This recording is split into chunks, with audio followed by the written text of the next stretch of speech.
Okay guys, I'm Afif Nandanugra. So please settle in settle in and make yourselves comfortable. Before we begin, take a slow breath and let your body relax. And today we are going to learn English through a longer and more detailed story. You don't need to you don't need to worry about memorizing vocabulary or speaking perfectly. Your main job is simply to listen, imagine the scenes, and allow the language to enter your mind naturally. Learning English becomes easier when we feel calm. So I want you to enjoy every moment of this lesson. I'm going to tell you a story now, and I would like you to picture each part in your imagination. So let the characters, the places, and the actions play like a small movie in your mind. This will help you understand the story without trying too hard. Are you ready? Let's begin.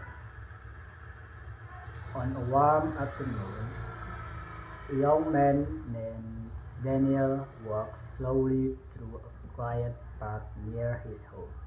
The trees move gently with the wind, and the sound of birds singing makes the place feel peaceful. Daniel often comes to his park when he wants to think or relax. Today, he brings a small notebook with him because he enjoys writing short stories in his free time. As he looks for a place to sit, he sees a girl about his age sitting by a fountain, reading a book. Daniel smiles politely and asks, "Hi, is it okay if I sit here?" The girl looks up and smiles back. "Of course," she says. "My name is Clara." Daniel introduces himself too and sits on the bench next to her. For a few moments, they stay quiet, listening to the sound of water from the fountain. Then Clara closes her book and asks, "Do you like coming to this park?" Daniel nods and says, "Yes, I come here a lot. I like the peaceful feeling and I also like writing stories." Clara looks curious and replies, "Really? I love reading stories. What kind of stories do you write?" Daniel explains that he writes simple adventure stories because he enjoys imagining new places and brave characters. Clara tells him that she likes mystery novels, especially the ones with surprising endings. They continue talking about books for a few minutes, and then Daniel asks, "What are you reading today?" Clara shows him her book and says, "This is a mystery novel about a missing painting."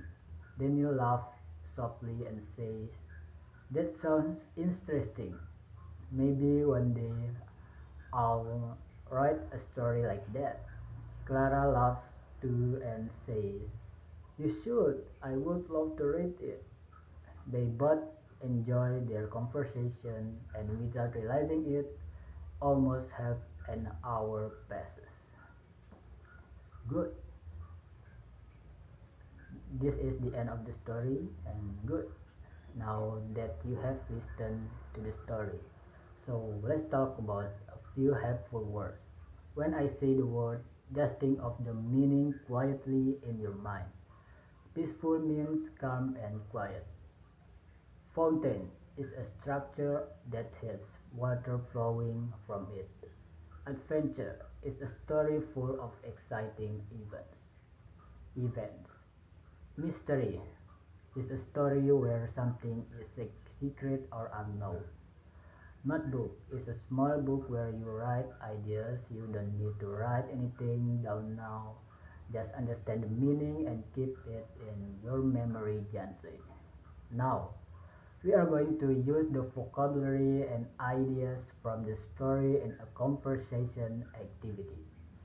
Please find a partner and imagine that you are meeting someone in a park, just like Daniel and Clara. Start by greeting each other with something simple like, "Hi, may I sit here?" or "Hello, nice to meet you." Then move into a friendly conversation. Ask your partner about their hobbies or what they enjoy doing in their free time. You can talk about reading, writing, walking, or any activity you like. And remember, there is no pressure to speak perfectly. Just speak clearly, slowly, and confidently. Mistakes are normal and part of learning. After you finish your short conversation, I want you to take it one step further. Together with your partner, try to create a small new scene inspired by the story. Maybe you are meeting in a library instead of a park. Maybe one of you likes music instead of books. Use your imagination and try to include at least three vocabulary words from the story. For example, you could say, "I like coming to the library because it feels peaceful, or I always bring my notebook, or I enjoy mystery books. Let your ideas flow naturally. While you are practicing, keep your voice relaxed. Don't try to rush your sentence. Take your time, think softly, and let the English come out slowly. As we come to the end of our lesson, I want to say that you all did an excellent job today. You listened carefully, imagined the story, and practiced using new vocabulary in a real conversation. This is exactly how you build confidence in English. Remember, the more relaxed your mind is, the the easier it becomes to understand and speak the language. So I think that's all. Thank you for your attention and energy. I'm proud of your effort today, and I look forward to our next lesson together. So I think that's all from me. Thank you very much for your attention.